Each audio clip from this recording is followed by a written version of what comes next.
Alizaliwa Aprili 18 msimu wa mwaka 2000 Songwe mkoani Ruvuma, Tanzania.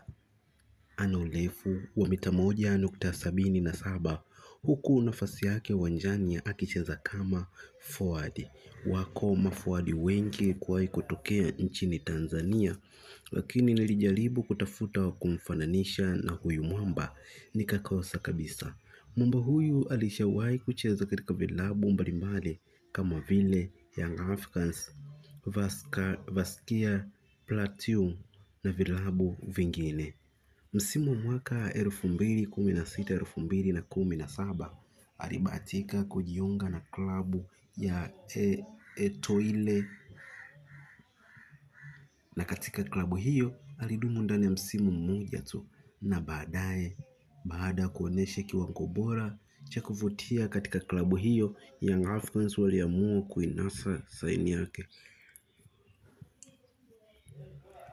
Ilikuwa msimu wa mwaka 2017 mpaka 2019. Alidumu katika klabu hiyo ndani ya misimu miwili tu baada ya kuonesha kiwango bora cha kuvutia katika timu ya Young Africans yenye makazi yake jijini Dar es Salaam.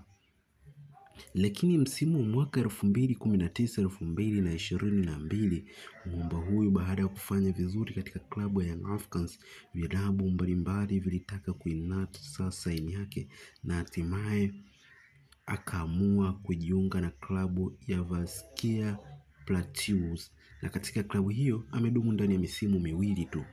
Lakini mwamba huyu alishawahi kucheza katika klabu ya Inhalt kwa mkopo msimu wa mwaka 2020-2021 kabla hajajiunga na klabu ya Vaskia Plateau. Baada ya kuonesha kiwango bora kwelikweli, mwamba hawa wakaamua kuinasa saini yake. Lakini pia mwamba huyu ana historia kubwa sana, kama vile kucheza katika timu ya taifa ya under 17 msimu wa mwaka 2017-2018, lakini pia 2017 alibahatika kucheza katika timu ya taifa ya watu wazima.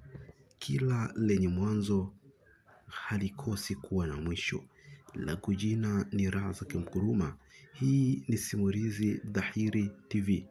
Usisahau kulike, kushare, kucomment na kusubscribe ili uwe wa kwanza kujipatia nyakala mbalimbali za wachezaji, lakini pia na taarifa mbalimbali za vilabu mbalimbali na historia nyingine za hapa nyumbani Tanzania, lakini pia nje ya mipaka ya Tanzania.